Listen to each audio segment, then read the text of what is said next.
Una líder de una iglesia cristiana está llena de nociones. Se niega a investigar la nueva obra del Señor y se esfuerza por aislar su iglesia. Según el relámpago oriental, el Señor ha regresado y está realizando una nueva obra y pronunciando nuevas palabras. Afirman que el Señor ha regresado como mujer. Para mí, el Señor jamás haría eso. No podía ser el camino verdadero. En un intento por espantar a los hermanos de todo contacto con el relámpago oriental, inventé rumores sobre ellos, como me había indicado el líder de la iglesia. Luego conoció por casualidad a unos miembros de la Iglesia de Dios Todopoderoso que predicaban el Evangelio. Les dije, toda obra y palabra de Dios está en la Biblia, y en nuestra fe tenemos que seguir la Biblia. Lo que dicen se sale de la Biblia, por lo que no puedo aceptarlo.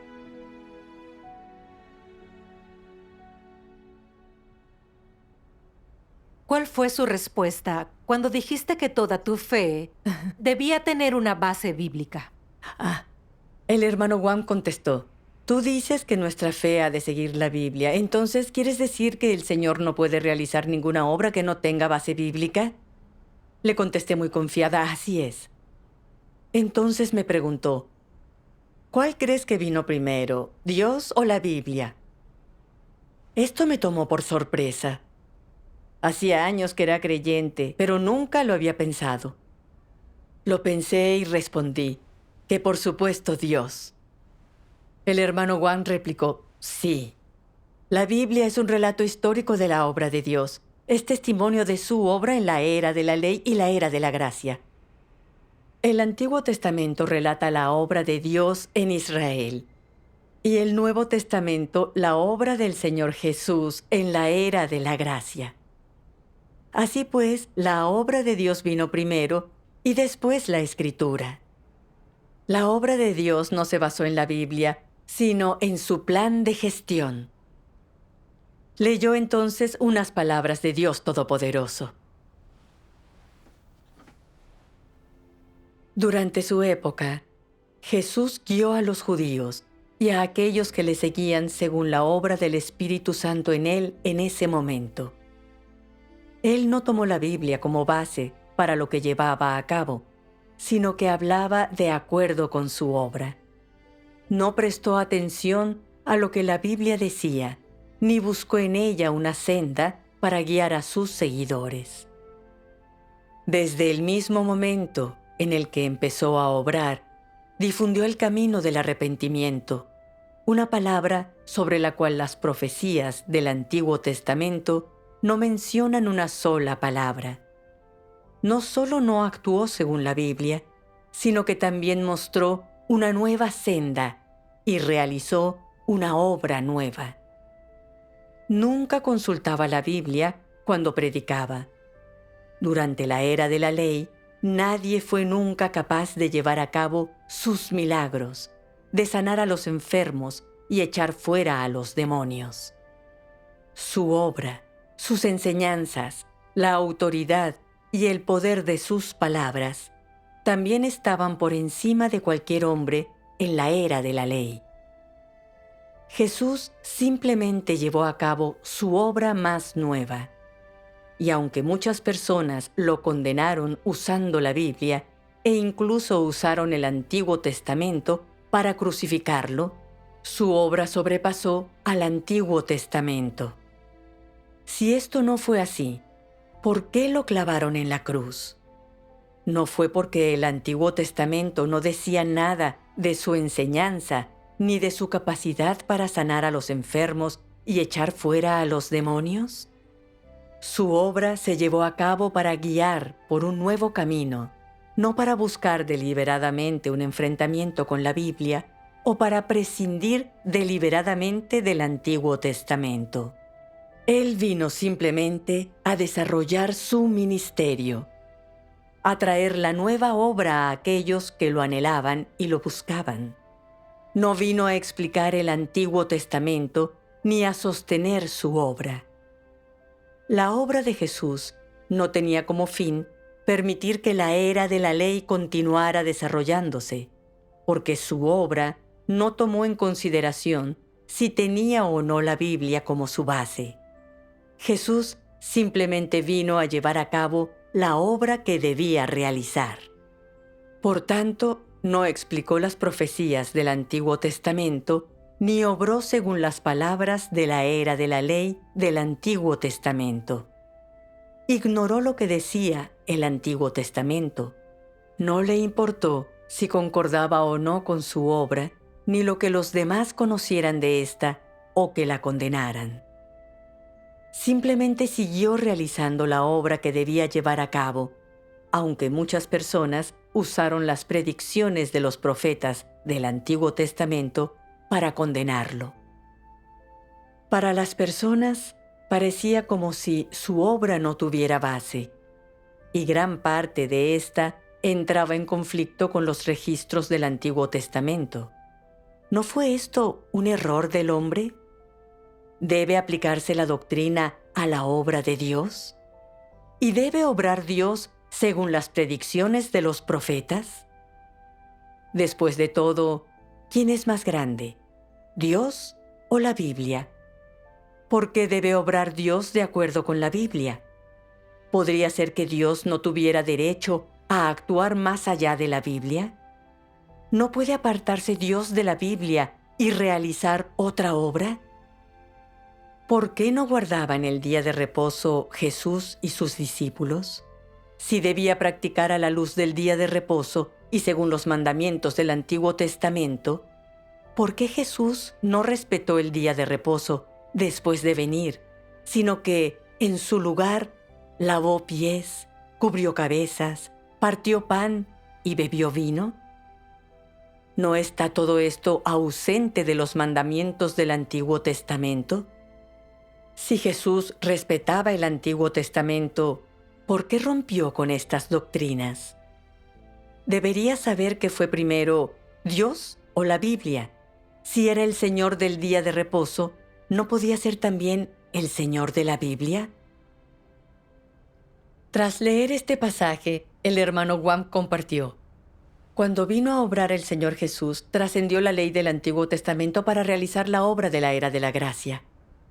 Tenía unas nuevas exigencias y prácticas para la humanidad, como no observar el Sabbat o perdonar 70 veces 7. Para la gente esto no se ajustaba a la ley del Antiguo Testamento y se salía totalmente de su escritura. Esto nos indica que la obra de Dios no puede estar limitada por la Escritura. Cuando los discípulos del Señor Jesús vieron lo poderosas y autorizadas que eran su obra y sus palabras, que ningún humano podría lograrlo, entonces debía venir de Dios, siguieron al Señor. No fueron limitados por la Escritura literal, sino que buscaron la obra del Espíritu Santo y siguieron a Dios.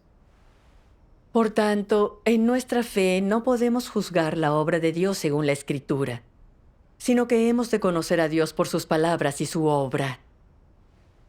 Al escuchar con atención su enseñanza, entendí que la Biblia era un mero relato histórico de la obra de Dios, no el fundamento de esta. Había sido predicadora todos esos años, entonces, ¿por qué no entendía la relación entre Dios y la Biblia? También había escuchado muchos sermones y jamás había oído nada semejante. Siempre pensé que la obra y las palabras de Dios estaban en la Biblia y que apartarse de eso era no tener fe. Muy necio de mi parte. Luego el hermano Shi leyó más palabras de Dios Todopoderoso. Durante muchos años, la forma de creencia tradicional de las personas ha sido leer la Biblia. Apartarse de la Biblia no es una creencia en el Señor, es heterodoxia y herejía. E incluso, cuando las personas leen otros libros, el fundamento de estos debe ser la explicación de la Biblia. Es decir, si crees en el Señor, debes leer la Biblia, y fuera de ella no debes adorar a ningún libro que no la involucre. Si lo haces, estás traicionando a Dios. Desde el momento en el que la Biblia existió, la creencia de las personas en el Señor ha sido la creencia en la Biblia.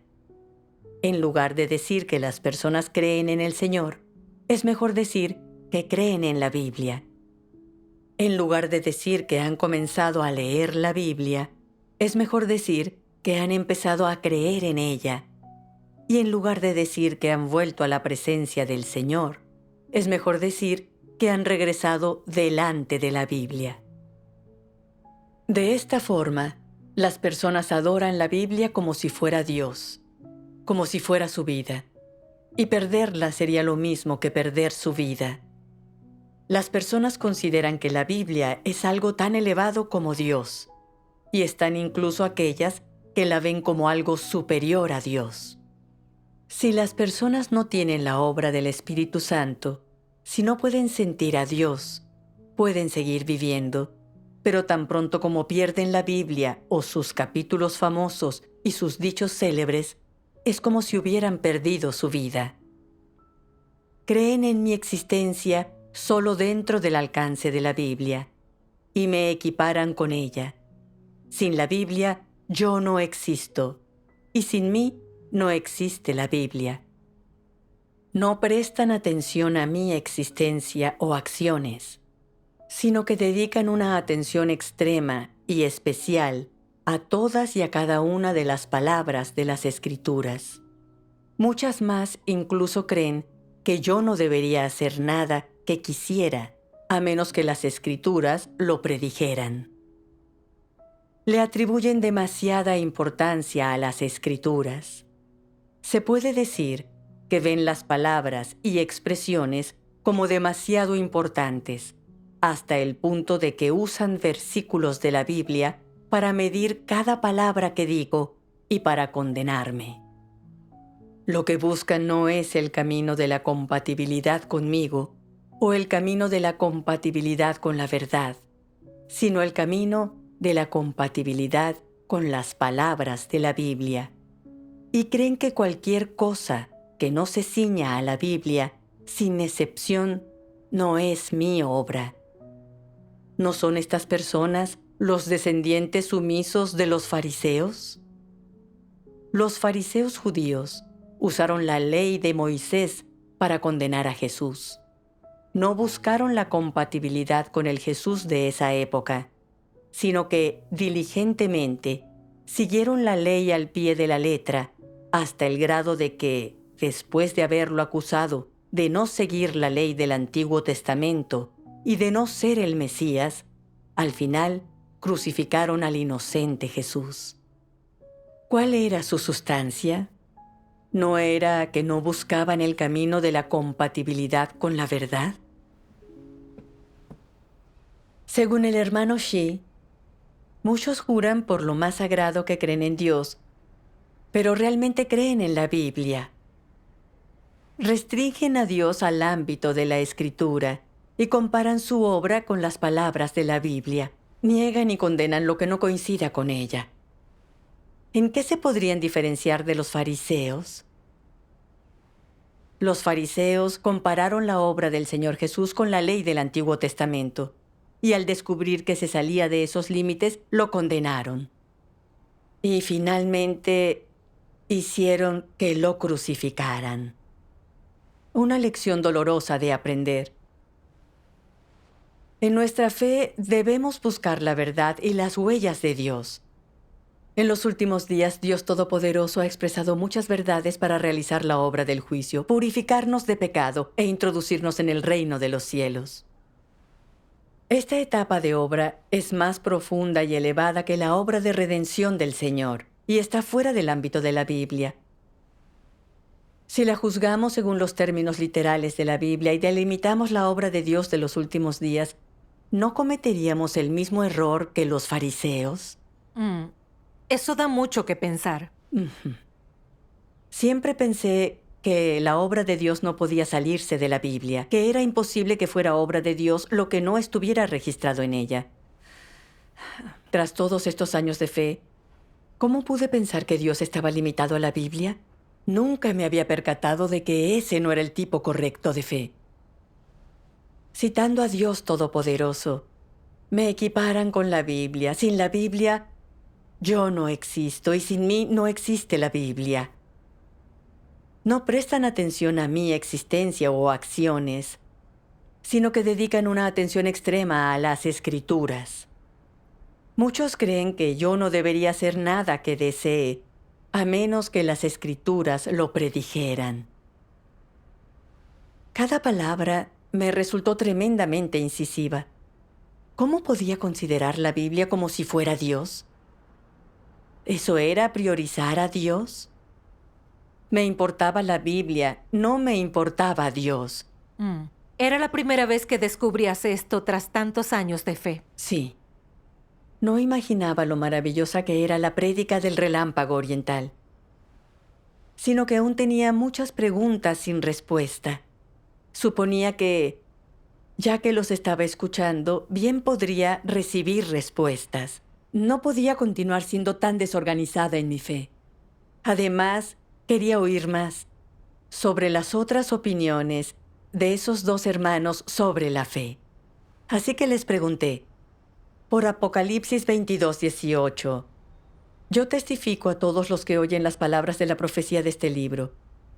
Si alguno añade a ellas, Dios traerá sobre él las plagas que están escritas en este libro. Si Dios había llegado y realizado una nueva obra, ¿cómo se explicaba ese versículo? ¿Cómo lo explicaron ellos?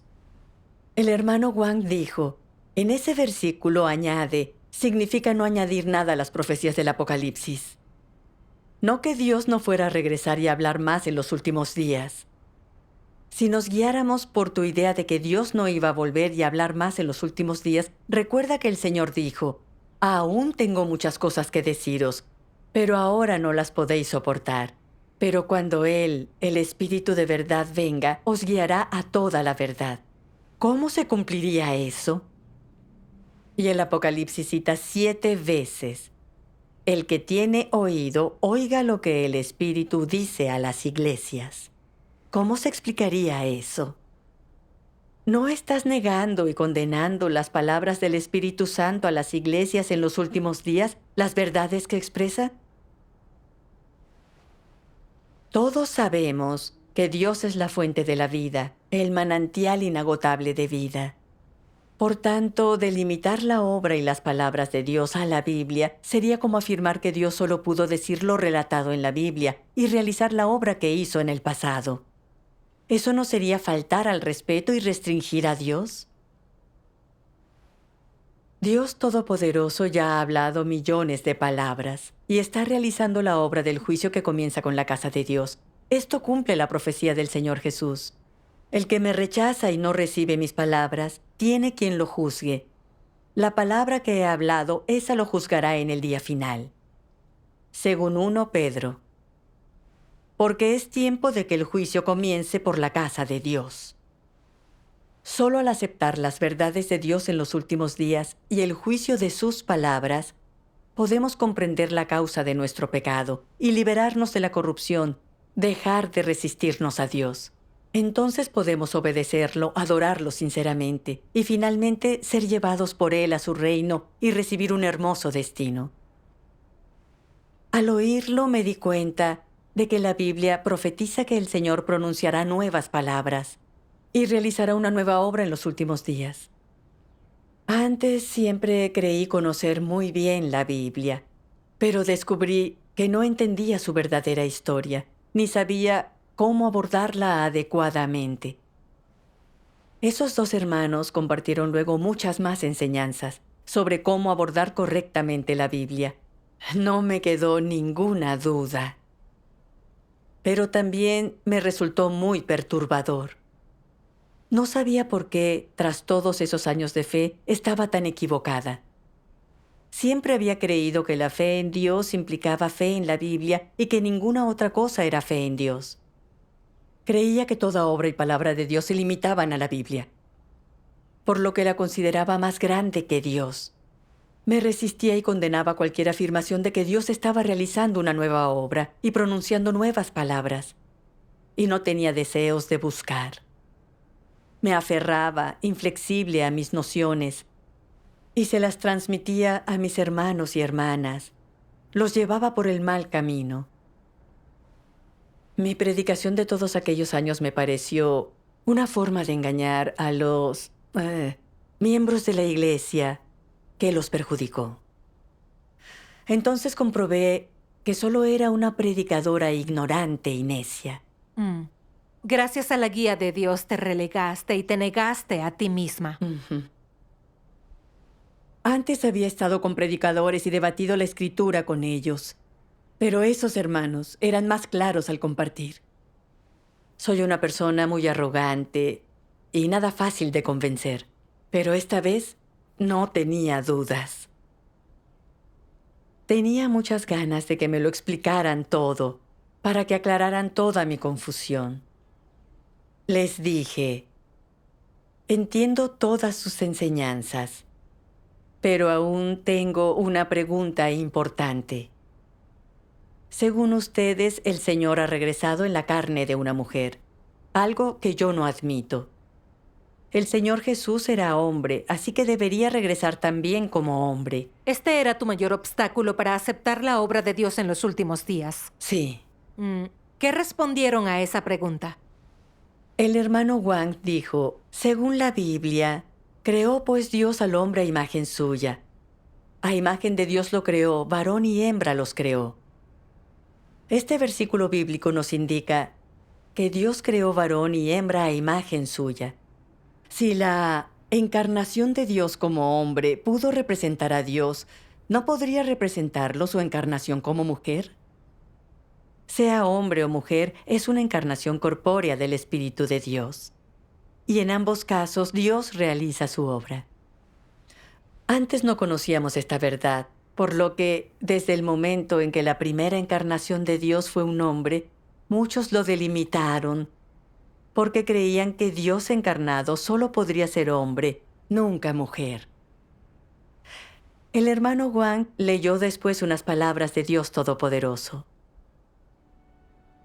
Cada etapa de la obra realizada por Dios tiene su propio sentido práctico.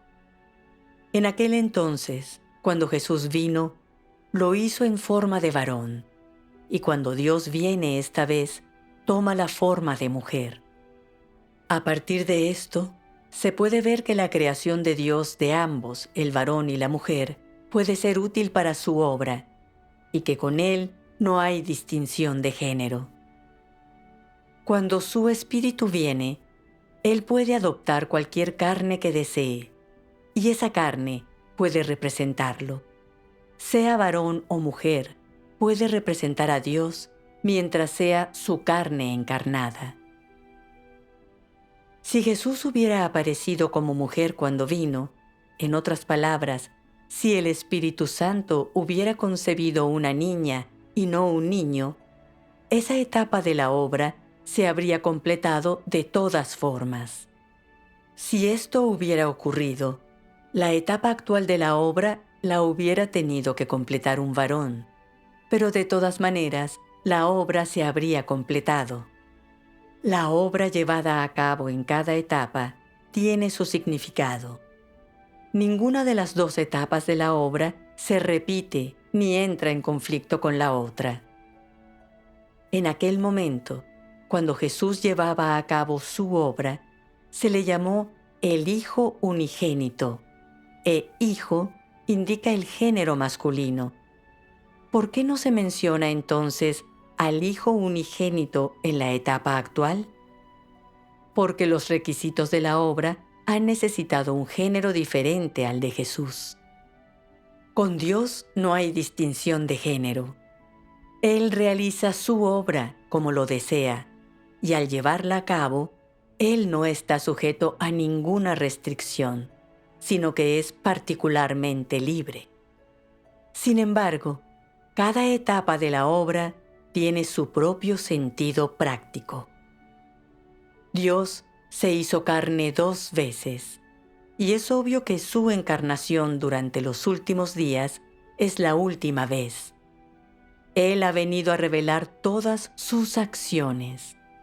Si Él no se hubiera hecho carne en esta etapa para realizar personalmente una obra de la que el hombre fuera testigo, éste se aferraría siempre a la noción de que Dios es solo varón y no mujer. Si esta etapa de la obra no se llevara a cabo en la era final, toda la humanidad estaría envuelta en una sombra oscura en lo referente a Dios. Si así fuera, el hombre pensaría que es superior a la mujer, y las mujeres nunca podrían levantar la cabeza y ninguna mujer podría ser salva.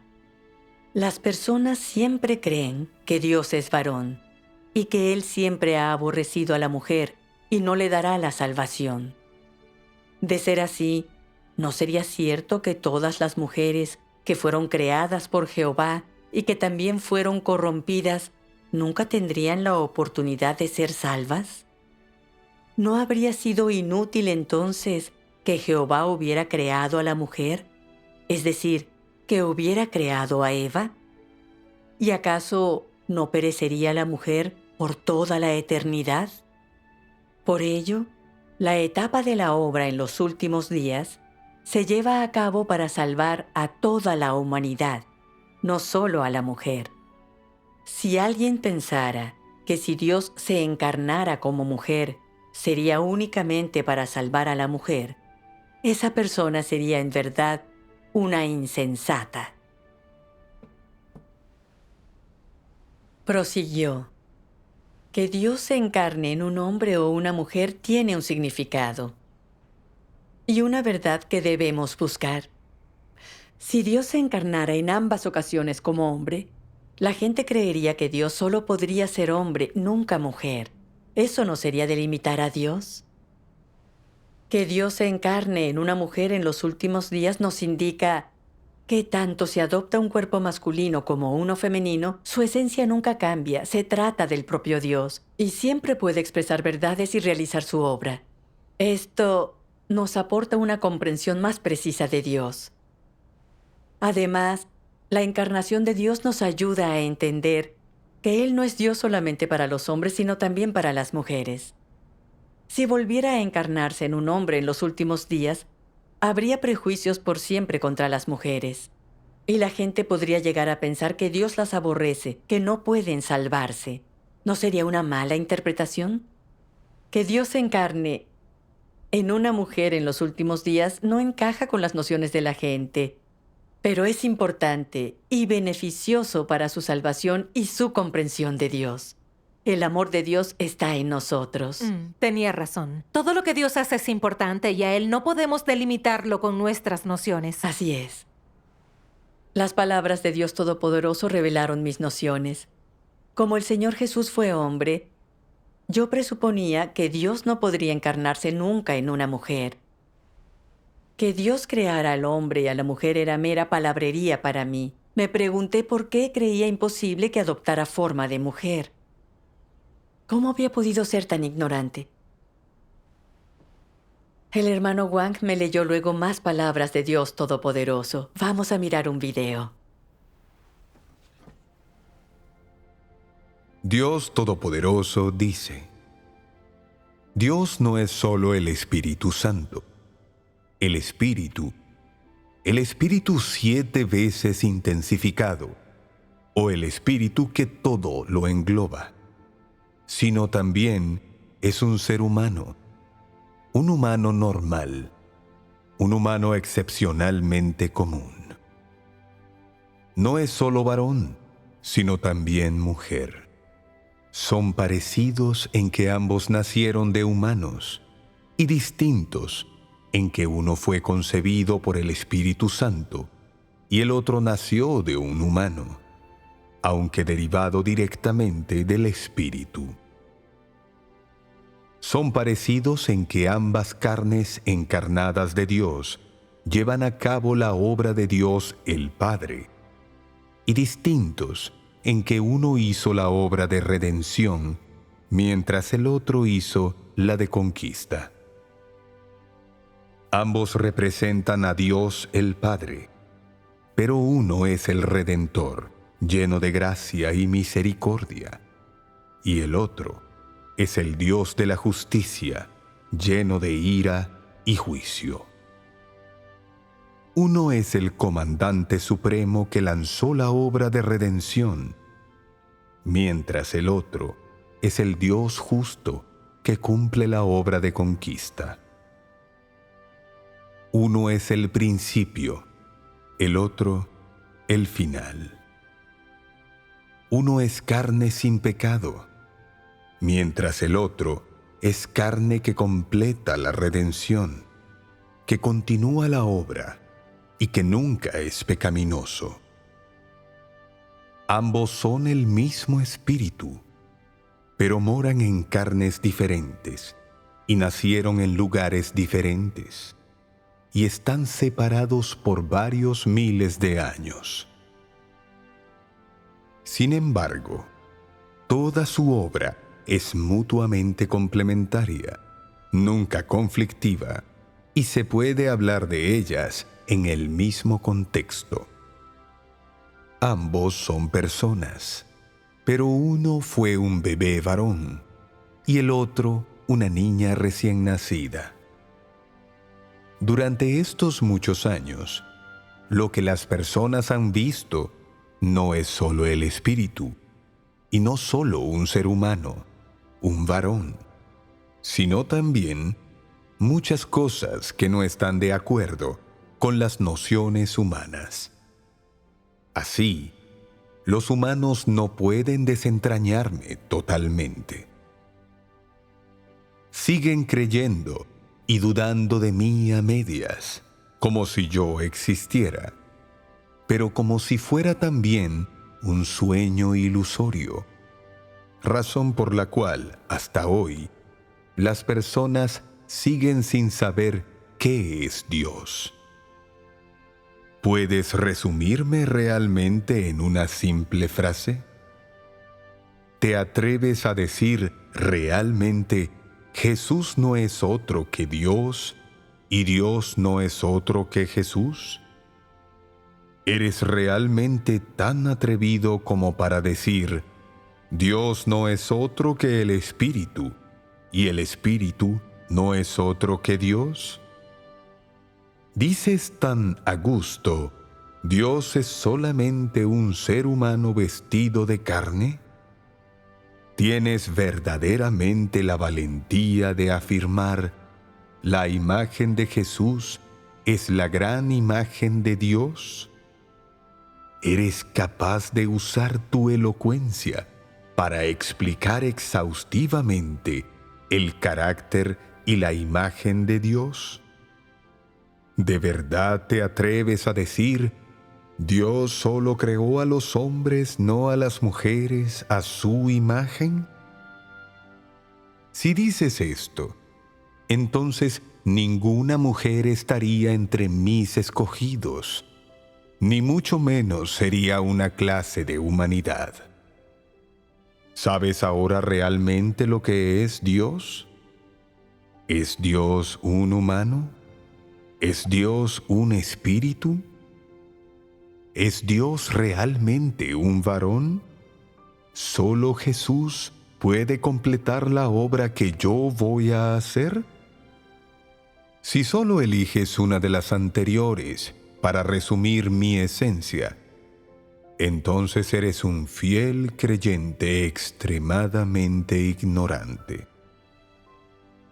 Si obrara como carne encarnada una vez, y solo una, ¿me delimitaríais? ¿De verdad puedes entenderme por completo con solo un vistazo? ¿De verdad puedes resumirme completamente basándote en aquello a lo que has estado expuesto toda tu vida? Si hiciera obra similar en mis dos encarnaciones, ¿cómo me percibiríais? ¿Me dejaríais clavado en la cruz para siempre? ¿Podría ser Dios tan simple como aseguras?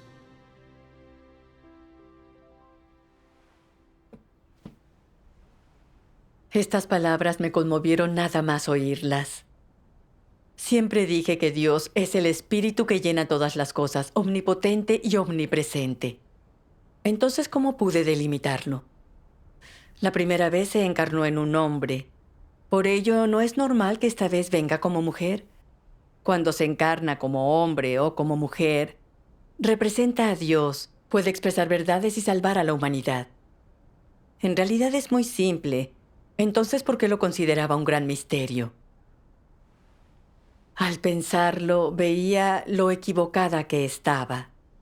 Realmente no conocía a Dios, pero siempre lo delimitaba y limitaba. Era algo muy irracional. Las palabras de Dios fueron una llamada de atención. Ujú. Luego habló el hermano Shi. Para determinar si se trata de la encarnación de Dios, la clave es comprobar si tiene esencia divina y puede expresar verdades. No basarse en el sexo o la apariencia externa. Dios Todopoderoso dice: aquel que es Dios encarnado poseerá la esencia de Dios, y aquel que es Dios encarnado tendrá la expresión de Dios. Puesto que Dios se hace carne, Él traerá la obra que pretende llevar a cabo, y puesto que se hace carne, expresará lo que Él es. Será asimismo capaz de traer la verdad al hombre, de concederle la vida y de señalarle el camino. La carne que no contiene la esencia de Dios definitivamente no es el Dios encarnado. De esto no hay duda. Si el hombre pretende investigar si es la carne encarnada de Dios, entonces debe corroborarlo a partir del carácter que Él expresa y de las palabras que Él habla. Es decir, para corroborar si es o no la carne encarnada de Dios y si es o no el camino verdadero, la persona debe discernir basándose en su esencia. Y así, a la hora de determinar si se trata de la carne de Dios encarnado, la clave yace en su esencia, en lugar de fijarse en su apariencia externa.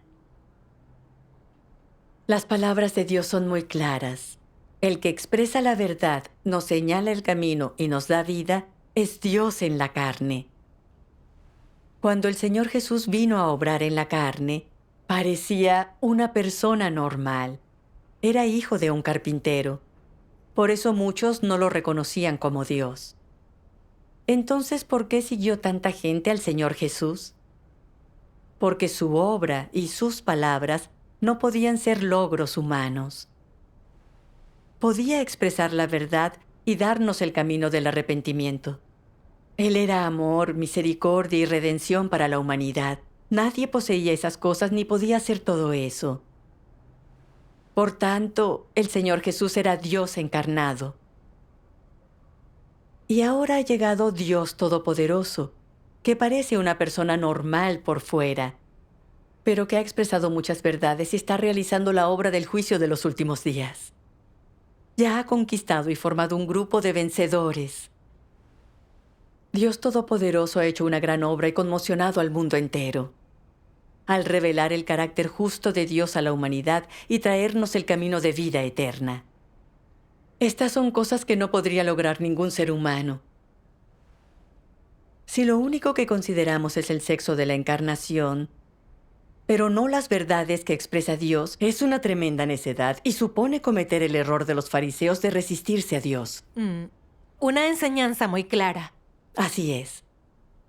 Recordé que durante años muchas iglesias hablaron sobre protegernos de los falsos cristos, pero nadie supo explicar claramente cómo saber si alguien es Dios en la carne. Solo Dios Todopoderoso supo aclarar este aspecto de la verdad. Me convencí del todo. También me sentía muy culpable. Llevaba siendo creyente muchos años, pero ni siquiera sabía cómo reconocer al Señor. Era como una persona mundana que juzgaba por las apariencias y presuponía que Dios encarnado no podía ser una mujer. De haber nacido en la era de la gracia, habría condenado al Señor Jesús como los fariseos. Después hablamos de muchas más cosas, como los misterios del plan de gestión de Dios, las 3 etapas de su obra, cómo realiza su obra del juicio en los últimos días para purificar y salvar al hombre y demás. Tuve una mayor certeza de que las palabras de Dios Todopoderoso son la verdad, y Él es el regreso del Señor Jesús. Nadie sino Dios puede revelar estos misterios de la verdad. Nadie puede purificar y salvar a otros, ni nadie puede decidir el destino de las personas. Esto me abrió los ojos de verdad. Con razón aquellos hermanos y hermanas no volvían tras aceptar el relámpago oriental. Habían hallado la verdad en las palabras de Dios Todopoderoso y oído la voz de Dios. Habían recibido el regreso del Señor. ¿Quién querría marcharse tras hallar las huellas de Dios y asistir al banquete del Cordero? Sería una idiotez. Pasaron muchos años. Si lo hubiera investigado antes y hubiera escuchado lo que decía el relámpago oriental, podría haberme liberado más pronto del dolor y haber disfrutado del agua viva de vida. Era demasiado ciega y necia, y escuchaba sin pensar las tonterías del clero. Era muy arrogante, me aferraba obstinadamente a la Biblia y adoctrinaba a los hermanos y hermanas en mis nociones equivocadas, con lo que negaban y condenaban la nueva obra de Dios igual que yo. Impedía a los demás recibir el regreso del Señor. Ello me recordó la represión del Señor Jesús a los fariseos. ¿Por qué cerráis el reino de los cielos delante de los hombres? Pues ni vosotros entráis ni dejáis entrar a los que están entrando. Me comportaba justo igual que los fariseos. Al cerrar el reino de los cielos, no entrar y no dejar entrar. Perjudicaba a los hermanos y hermanas. Era mucha maldad. Al pensar en todas las cosas terribles que había hecho contra Dios Todopoderoso, me detesté de verdad. Y no pude evitar entrar corriendo a la cocina y romper a llorar. Después leí más palabras de Dios Todopoderoso. Como crees en Dios, debes poner tu fe en todas sus palabras y en toda su obra. Es decir, como crees en Dios, debes obedecerle. Si no puedes hacerlo, entonces no importa si crees en Dios o no. Si has creído en Él muchos años, pero nunca le has obedecido y no aceptas todas sus palabras, y, en cambio, le pides que se someta a ti y actúe según tus propias nociones, entonces eres el más rebelde de todos. Eres un incrédulo. ¿Cómo podría una persona así obedecer la obra y las palabras de Dios que no se ajustan a las nociones del hombre? Los más rebeldes de todos son los que intencionalmente desafían a Dios y se le resisten. Ellos son sus enemigos y los anticristos. Su actitud siempre es de hostilidad hacia la nueva obra de Dios. Nunca tienen la mínima tendencia a someterse y jamás se han sometido o humillado de buen grado. Se exaltan a sí mismos ante los demás y nunca se someten a nadie. Delante de Dios, consideran que son los mejores para predicar la palabra y los más hábiles para obrar en los demás. Nunca desechan los tesoros que poseen, sino que los tratan como herencias familiares a las que adorar, y las usan para predicar a los demás y sermonear a los necios que los idolatran. De hecho, hay una cierta cantidad de personas de este tipo en la iglesia.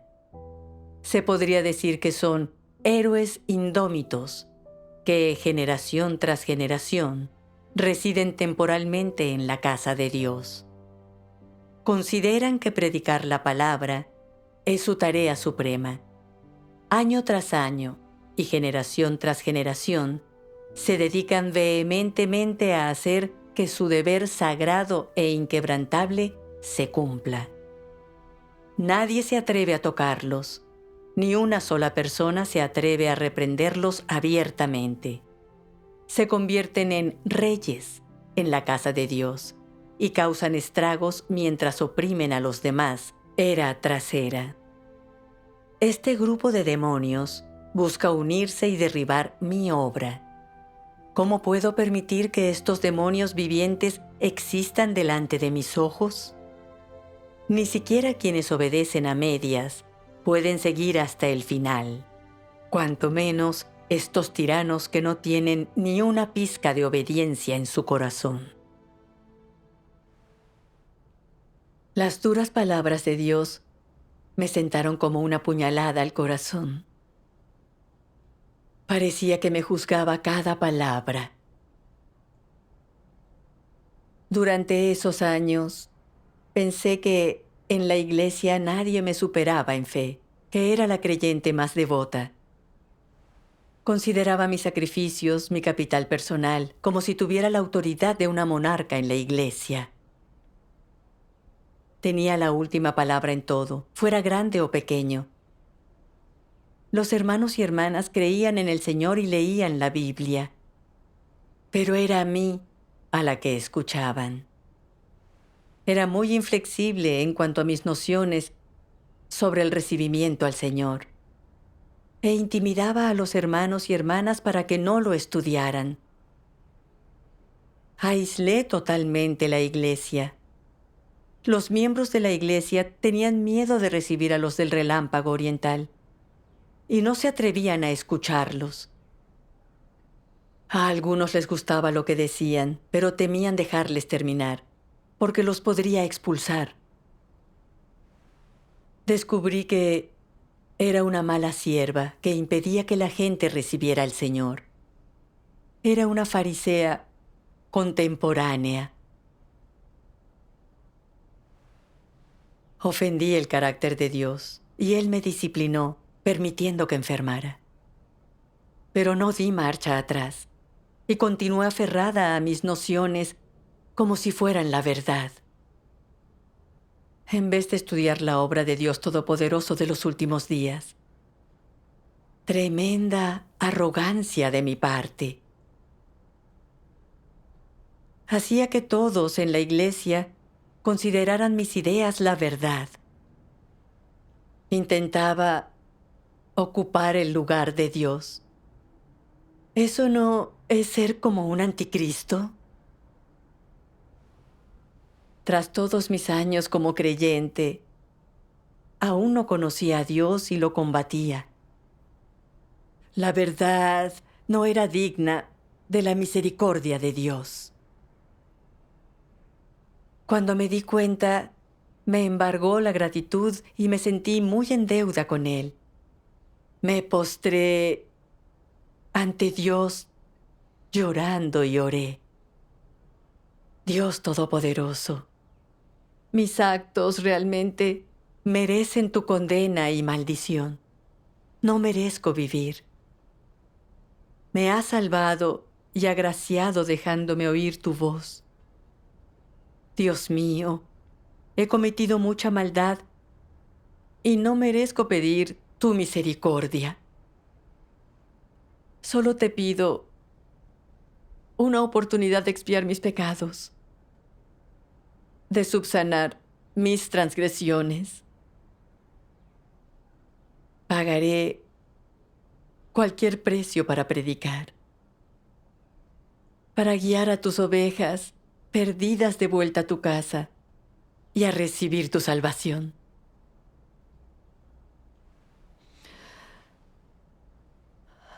Durante un tiempo, devoré las palabras de Dios Todopoderoso y aprendí muchas verdades que no conocía, como lo que es la encarnación, lo que es la fe en Dios, lo que implica servir sinceramente a Dios, la transformación del carácter, la manera de amar y satisfacer de verdad a Dios y más. Me parecía haber aprendido mucho con todo el riego y sustento de las palabras de Dios. Estaba asistiendo al banquete del Cordero. Tenía la certeza de que esta era la aparición y obra de Dios, el camino que Él nos mostraba. Además, mi problema de salud desapareció sin dejar rastro. Por medio del trabajo con los hermanos, logré que se presentaran ante Dios nuestros 9 colaboradores principales y más de 30 líderes de equipo. Luego empecé a predicar y a cumplir con mi deber, para que más creyentes pudieran recibir antes la salvación de Dios de los últimos días. Gracias a Dios Todopoderoso. Gracias a Dios.